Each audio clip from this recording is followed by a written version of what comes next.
Saya itu selalu berdoa kalau Tuhan bisa kasih saya kesempatan sekali saya jadi public figure, saya akan buat yang terbaik apa yang saya lihat hari ini. Andalah yang akan menentukan kehidupan Anda kemana.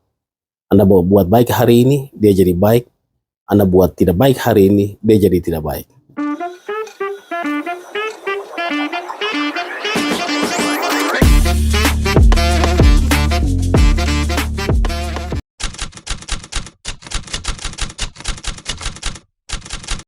Seperti biasa anak-anak pedalaman ya.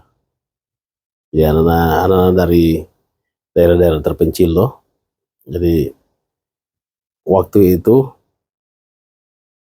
bapak saya itu guru mengajar di salah satu sekolah. Namanya SD Pigi Kebo 1.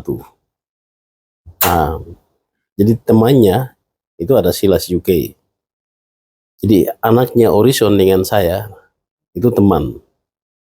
Jadi waktu itu karena kita tinggal di kompleks sekolah, kita hanya ikut kelas 0 namanya. Yang sekarang PAUD atau TK gitu ya. Jadi kelas 0, dengan harapan kita itu bisa naik kelas. Tapi kita sebenarnya tuh hanya ikut-ikut kakak-kakak yang sekolah di situ karena anak guru kan. Begini kita tahan kelas. Saya dengan teman saya itu tahan kelas 0 itu. Ya, jadi bukan tahan kelas, memang kita tidak harus naik. Akhirnya teman saya dengan saya putuskan untuk bagaimana supaya kita lawan ini. Bapaknya guru juga. Jadi di rumah saya itu tanaman jagung. Di rumahnya dia itu tanaman kacang tanah. Kita cabut itu seluruh jagung dan kacang tanah. Bagian dari protes kan gitu. Tapi waktu berjalan, kakaknya bapak saya itu ada di Timika dulu, tentara. Jadi dia baru tugas pindah dari, bukan baru tugas, dia pindah dari Sorong, jadi tentara di Timika, di Sempan gitu ya, Koramil. Terus beliau pesan ke adiknya, bapak saya untuk kalau bisa, salah satunya bisa sekolah di Timika.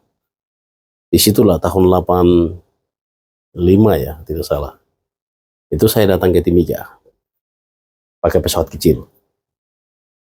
Masuk di SD BPK 3 Raja. Tidak salah waktu itu saya kelas angkatan ketiga.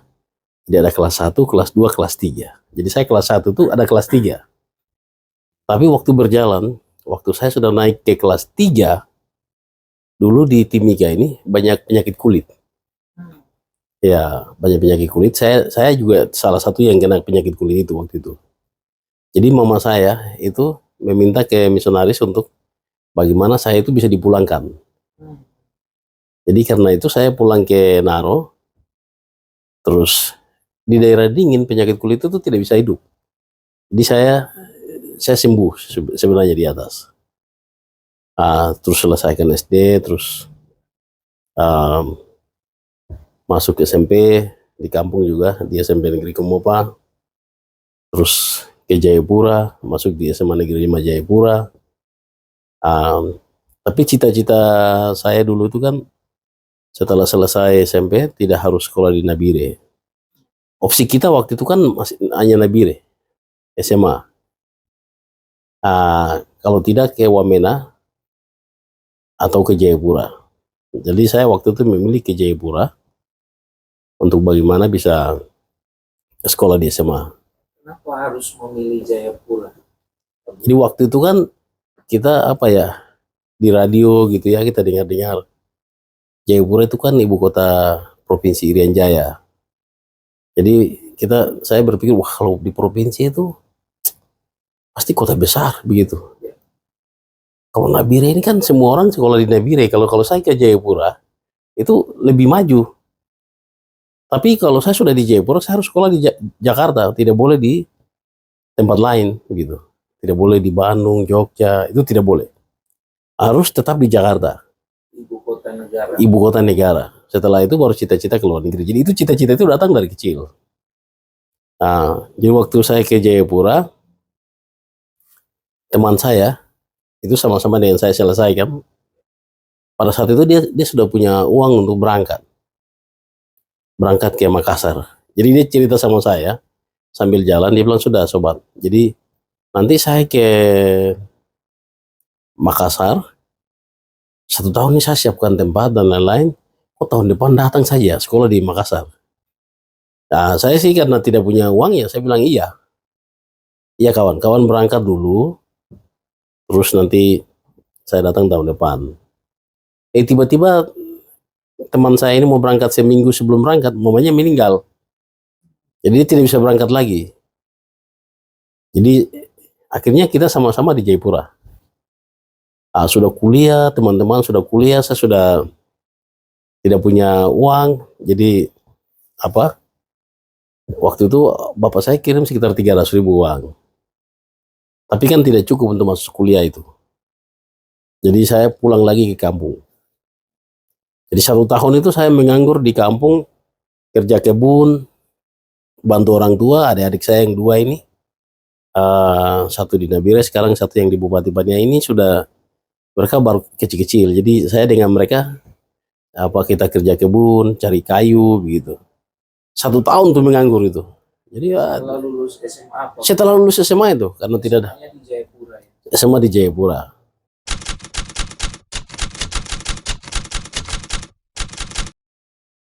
Waktu berjalan itu bapak saya bilang aku harus kuliah gitu. Tapi tidak tahu uang dari mana karena kakak juga kuliah, semua orang sekolah, gaji yang kecil. Sampai di Nabire, sebenarnya bapak saya itu kredit uang 3 juta. Jadi dengan modal 3 juta itu saya ke Jakarta itu. Zaman itu. 3 juta zaman dulu ya. Zaman dulu itu. Kapal laut itu sini dari Biak 125.000 kah? Begitu. Ya, 125.000 itu ke Tanjung Priok. Dan saya tidak tahu Jakarta. Jadi saya hanya pesan ke teman yang ada di Bandung bahwa saya akan tiba di Jakarta. Jadi sudah waktu jalan, saya waktu itu diterima di IPB Bogor, Institut Pertanian Bogor. Jadi saya pergi sekolah itu di Bogor. Jadi dengan catatan sudah saya yang penting masuk Jawa dulu. Nanti setelah itu baru kita atur masuk Jakarta. Jadi akhirnya saya naik kapal. Kita ada anak-anak dari Nabire Pania waktu itu. Naik kapal sampai di Sorong. Sudah kita tuh sudah jadi satu grup. Kamu mau kemana? Saya ke Bandung. Kamu kemana? Ke Jogja. Jadi saya sendirian di Jakarta. Kita jalan sampai di Makassar. Ujung Pandang ya waktu itu. Ke Jakarta. Sebelum sampai di Tanjung Priok, saya tanya ada teman saya namanya Felix Makai. Jadi anak dari Dogiai. Kawan, kamu sekolah di mana? Dia bilang saya di IPB Bogor. Oh, saya juga di IPB Bogor. Terus kamu apa? Siapa yang jemput? Kakak saya namanya Yuven. Oh, kawan saya bisa ikut kah? Jadi saya numpang itu ikut. Jadi saya hanya ketemu orang di kapal. Jadi ya itulah Tuhan ya. Sampai di Bogor, sekolah di IPB, saya menghadap dosen untuk kerja-kerja di lab. Jadi dosen kasih saya untuk bisa tinggal di lab C, tapi tugas saya setiap hari itu bersihkan dan jaga kelinci dan marmut di lab B. Saya dikasih uang 50.000 per bulan, super mie 1 karton, telur 1 rak, beras 10 kilo. Jadi dikasih oleh bapak dosen nih, profesor. Kuliah sambil Iya, kerja ya. iya karena tidak bisa dapat kiriman, tidak ada uang kan. Iya, jadi survive. Coba gimana caranya bisa survive gitu. Jadi Pak Prof Insinyur Jayadi Sudarsono namanya, orang Pati. Terus semester berikut karena terlalu jauh lab C, saya menghadap dia lagi. Bilang, Bapak ini terlalu jauh nih, Bapak ada lab yang dekat ke, akhirnya saya dikasih lab A. Jadi saya jaga lab A, dikasih gaji, jaga lab A 50.000 lah gitu. Jadi jaga sapi. Jadi dengan itu saya bisa 1 tahun lah sekolah di situ. Tapi karena cita-cita saya itu mau jadi penerbang, saya keluar dari IPB waktu itu. Ya, merantau Jakarta. Tidak punya siapa-siapa. Di semester berapa? Semester 2 itu. Sudah selesai. Mau semester 3 kan? Tinggalin IPB itu, Fakultas Peternakan.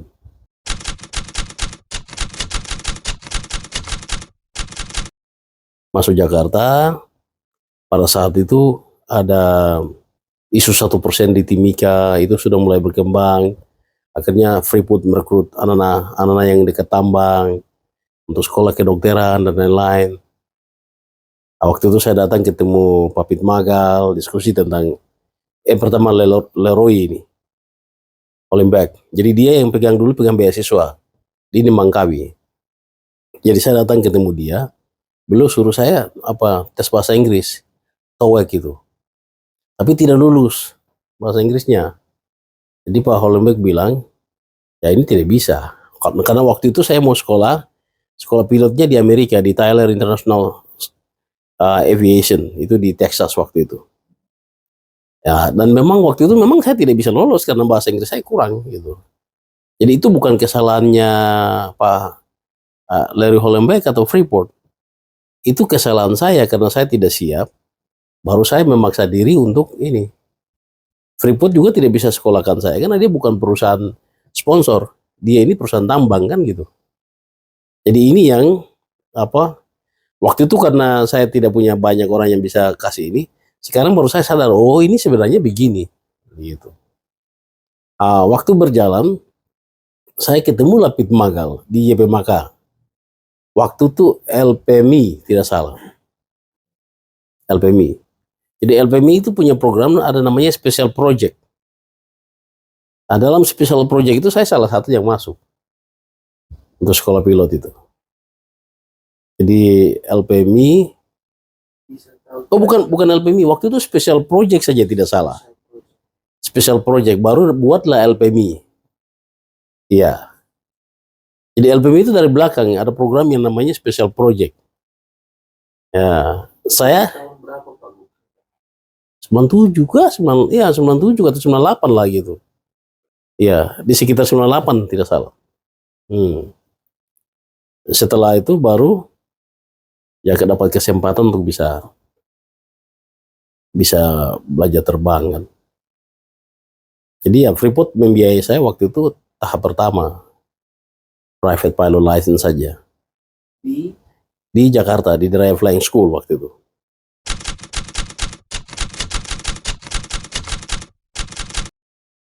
Jadi saya setelah selesai, saya datang kerja di MAF, di Sentani itu. Ya tugas saya simpel saja, jadi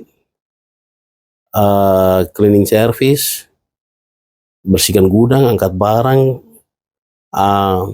loading unloading di pesawat, cuci pesawat, babat rumput. Ya, selama hampir 1 tahun tuh. Padahal sudah lulus tahap 1 ya. Tahap 1. Nah, waktu itu juga saya pikir, wah, MAF ini bagaimana? Tapi MAF juga punya standar sama dengan Freeport tadi itu. Jadi tidak bisa kita paksa bahwa kita harus diterima kan. Akhirnya MAF itu melalui Pemda Provinsi dan Pemda Paniai waktu itu, saya dapat kesempatan untuk bisa buat evaluasi terbang di Papua New Guinea, di Monhagen. Jadi di Monhagen itu ada sekolah MAF di Monhagen, MAF Flight Training Center, Papua New Guinea MAF Flight Training Center, PNG. Jadi syukur. Jadi sampai hari ini, jadi kan itu kan dievaluasi. Orang ini punya kemampuan di terbang. Orang ini punya kemampuan di bahasa Inggris, macam begitu kan. Sikap dianya bagus, kelakuannya ini, karakternya ini, itu dievaluasi semua. Jadi saya itu lolos semua kecuali satu. Bahasa Inggris itu perlu sekolah lagi. Itu keputusan MAF Australia. Semua bisa. Bahkan di overhaul dia bilang, dengan pengalaman MAF Papua New Guinea, training orang-orang Papua New Guinea, Mikinaipa standar di atas rata-rata orang Papua New Guinea. Dan kertasnya ada di rumah, saya simpan hari ini. Dan itu logo MAF, jadi apa? Official. Rekomendasinya dia perlu belajar bahasa Inggris sebelum melanjutkan sekolah pilot yang berikut, tahap 2. Dan mereka sarankan kalau bisa tahap 1 yang di Jakarta, itu menurut kami masih belum dianggap tahap 1. Maka itu harus mulai dari nol. Jadi itu rekomendasi MAF Papua New Guinea. Akhirnya saya kembali sekolah bahasa Inggris di Jakarta, terus ke Australia, sekolah bahasa Inggris lagi di Australia, terus masuk Bible College of Victoria. Sudah, jadi dapat kesempatan 5 tahun lah saya di Australia waktu itu. Ya, sampai dapat komersil, multi engine. Jadi multi engine ya, instrument rating. Jadi lisensinya. Jadi kalau lisensinya kan sampai commercial pilot.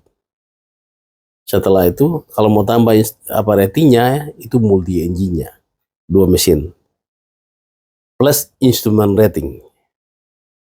Jadi sudah cukup lengkap lah.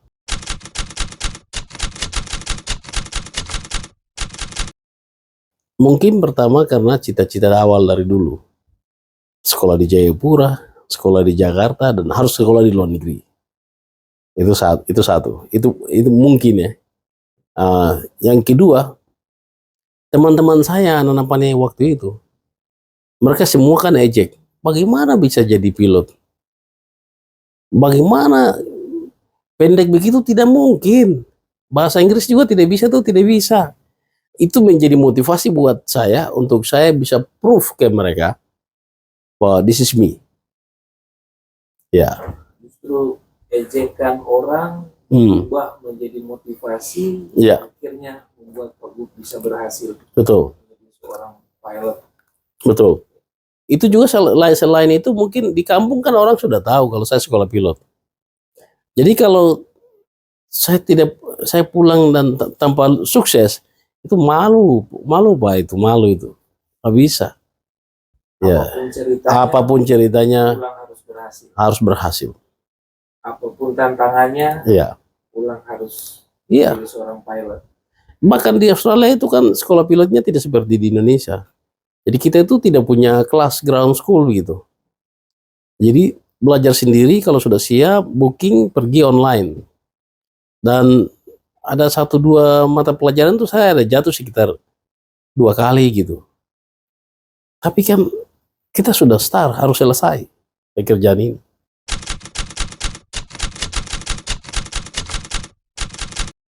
Ya, jadi sebagai seorang penerbang ya di Papua ya, penerbang pesawat perintis gitu ya. Saya mungkin lebih tahu banyak daerah daripada gubernur. Karena setiap hari pekerjaan saya ketemu orang gitu. Dan kadang-kadang waktu itu miris gitu. Kita baca di Cepos atau di media-media sosial gitu ya. Bahwa ada begini.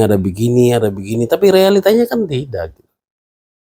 Realitanya kan sebagai seorang penerbang yang biasa saja masih bawa ibu hamil, anak-anak sekolah karena tidak ada guru, masalah-masalah di kampung. Ini kan bukan satu saja orang-orang kecil ini. Ya. Tapi kan saya tidak bisa buat semua karena saya kan bukan public figure macam gubernur gitu. Ya. Jadi saya itu selalu berdoa kalau Tuhan bisa kasih saya kesempatan sekali saya jadi public figure, saya akan buat yang terbaik apa yang saya lihat hari ini. Itu saja, jadi itu doa saya dan Tuhan kasih. Jadi Tuhan kasih. Mungkin juga karena hati yang tulus. Ya. Hati yang tulus, tidak pernah benci gitu ya. Jadi setiap jalan tuh Tuhan buka terus. Jadi motivasi saya hanya satu. Ya semua yang orang bicara di media ini kan tidak sesuai dengan realita yang ada di pinggiran.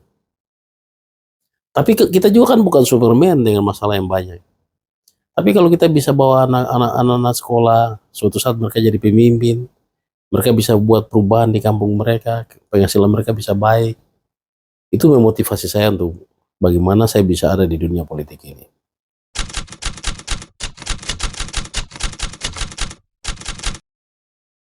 Pertama, dia harus takut Tuhan. Itu kunci utama. Kalau sudah takut Tuhan, kejujuran, kesetiaan itu akan datang sendiri. Karena orang kaya raya ini hari ini hanya percaya orang yang jujur dan setia. Kesetiaan dan kejujuran itu hanya datang dari kebenaran Alkitab firman Tuhan. Kalau kunci itu sudah pegang, mau selingkuh susah, mau curi tidak bisa, mau menipu tidak bisa. Ya. Jadi anak-anak muda sekarang itu kalau pintar itu kan kita bisa buat. Contoh hari ini nanti kita akan buka sekolah bagus di Nabire, di Dan Timika. Hari ini kita ada atur ini, barang ini. Tapi kita mau tuh ada karakternya terbangun, ada sikapnya terbangun, kehidupannya terbangun. Jadi kemanapun kita pergi modal hanya 3 itu. Takut Tuhan, sudah pasti jujur dan setia.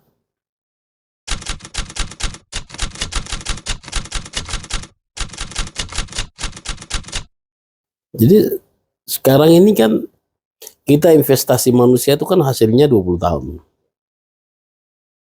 Kalau kita bangun jalan itu hasilnya 1 tahun. Ya. Jadi investasi manusia ini kan di pemerintahan saya itu tidak punya, di gubernur itu tidak ada SD, SMP, SMA itu bukan milik gubernur. Ya, itu milik bupati-bupati. Saya ini tugasnya membackup. Jadi kita sekarang itu untuk membackup bupati-bupati, kemarin kita baru selesai raker pendidikan. Kita panggil beberapa yayasan yang menurut kita itu mereka berhasil. Kasih kita pertimbangan. Sekarang ini kan kita sedang merumuskan.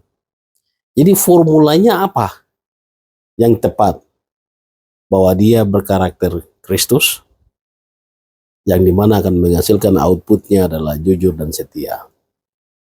Ya, dan dia akan jadi pengusaha, dia tidak harus jadi sarjana kan gitu. Jadi kita di provinsi itu sedang cari formula. Formula termasuk yang saya bilang sekolah gratis. Itu belum tentu semua sekolah bisa dapat sekolah gratis. Ada prioritas. Contohnya, kalau di Puncak Jaya, Puncak Intan Jaya, Tuprang, mereka ini tidak dapat kesempatan yang sama seperti anak-anak lain. Itu yang kita biayai sekolah gratis di sini. Dia sudah tertinggal dari seluruh sisi. Ya kita harus berpikir kemanusiaan. Tidak bisa kita sombong. Orang di Nabire dengan Timika lebih, wah kita juga tidak bisa. Ada orang-orang yang hidup lebih susah daripada kita. Itu nanti kita buat format sekolah. Kita ada atur untuk yang sekolah terbaik sampai yang biasa itu nanti terbangun. Ya, dalam waktu dekat saya sudah hibahkan tanah. Sekolah itu sekolah bayar, tapi anak-anak miskin akan masuk di situ. Jadi anak kaya boleh masuk di sekolah itu, dia subsidi kepada anak-anak yang tidak mampu. Subsidi silang. Kita sedang, ini tahun ini akan terbangun sekolahnya. Hal yang lain SMA Garuda, Pak Presiden. Orang Papua Tengah ini khusus loh. Pak Presiden itu mau kasih kita sekolah Garuda. Tanah sudah siap. Tahun ini bangun, tahun depan sudah selesai penerimaan. Ada sekolah namanya itu MEPA Boarding School. Itu di Nabire. Bangunan semua sudah ready. Anak dari kabupaten-kabupaten nanti kita akan ambil. Tapi kita mulai dari TK, SD, kelas 1, kelas 2, kelas 3. Sekolah asrama. Sekolah asrama. MEPA Boarding School. Jadi anak-anak yang di pulau, di pesisir, bahkan sampai yang di gunung yang ada masalah, itu kita kasih turun. Pola pendekatan yang sedikit berbeda, tapi ini bagian dari program desa ke kota. Iya. Tapi walaupun sekolahnya dibuka di kota, namun anak-anak di pedalaman seperti daerah konflik salah satunya itu yang ditarik sekolah di kota. Betul. Bahkan anak-anak pesisir itu susah, Pak. Jadi anak-anak pesisir itu mereka mau ke kota seperti di Nabire atau dari Potowaiburu mau ke Timika itu berat, Pak. Makanya di Kokonau kita akan sentralkan. Ya. Dan itu ditangani langsung gubernur. Jadi keadilan sosial bagi seluruh rakyat Papua Tengah. Ya. Di Nabire sendiri itu kita akan bangun salah satu sekolah terbaik dan termegah. Asrama, itu baru semua orang boleh masuk. Jadi bayangkan kita sudah punya beberapa sekolah ini.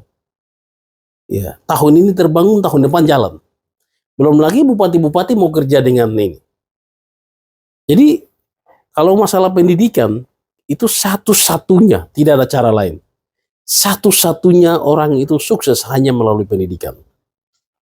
Ya, jadi itu satu. Yang kedua, kita akan bangun community college, sekolah komunitas, untuk buat speedboat, untuk belajar mesin skap, UMKM, mesin iya, BLK lain. Ini community college. Jadi kita akan tawarkan. Jadi anak-anak yang merasa tidak mampu untuk ke kuliah, dia langsung masuk di community college supaya langsung dia dapat ini. Di BLK-nya itu sertifikasi. Jadi kita siapkan BLK untuk bisa mereka orang Papua Tengah itu bisa bersaing dengan di Jawa atau di luar negeri. Community college itu jadi wisata, kuliner, itu ada di community college. Itu secara aturan itu gubernur punya. Itu gratis. Community college. BLK pasti gratis. Iya. Jadi konsep-konsep ini yang kita sedang cari formula dan saya akan umumkan mungkin akhir tahun dari sekarang. Bahwa yang dimaksud dengan sekolah gratis itu ini. Begitu juga yang kesehatan kita buat juga. Jadi sama. Rumah sakit Mimika kita perkuat. Tahun ini gubernur kasih uang untuk penyangga Puncak dan Puncak Jaya. Rumah sakit Nabire baru diserahkan ke gubernur untuk menata. Rumah sakit Paniai menjadi penyangga untuk Deyai, Dogiai, dan Intan Jaya. Pesawat saya subsidi sekarang ini. Dari Timika Mulia itu 1 minggu 2 kali. Timika Ilaga itu 1 minggu 2 kali. Timika Sugapa 1 minggu 2 kali. Deyai, Dogiai, dan begitu juga Nabire. Nabire Mulia itu 2 kali. Jadi 2 ini saya mau hidupkan dengan cara bagaimana kita subsidi. Jadi pergerakan manusia, pergerakan logistik, dan pergerakan pendidikan dan kesehatan bisa jalan. Jadi nanti rumah-rumah sakit ini, dokter terbang dia jalan.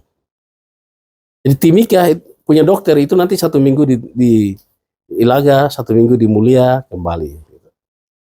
Nanti Paniai punya dokter, itu dia juga 1 minggu di Deyai, 1 minggu Dogiai, 1 minggu kembali Naro. Nabire punya, itu kita menampung semua. Jadi rumah sakit kita punya yang di Timika, Pemda Mimika punya ini, pemerintah punya dengan Nabire dan Paniai kita perkuat. Jadi tidak perlu lagi ke Jawa. Tidak usah. Kita akan, we are going to do our best. Jadi seperti yang Pak Gub sampaikan ya, no one left behind. Iya. Jadi kalau di kesehatan, no one left behind.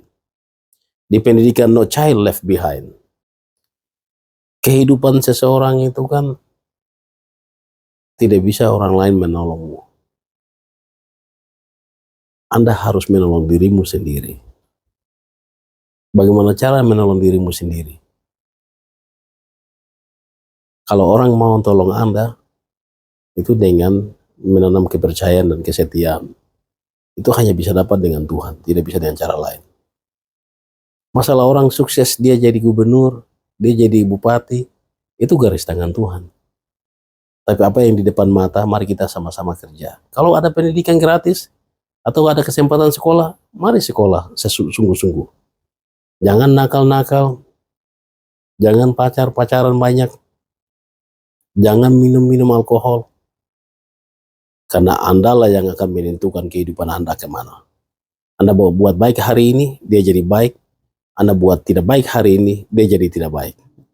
Kalau mau susah, silakan tinggal di tempat yang tidak baik.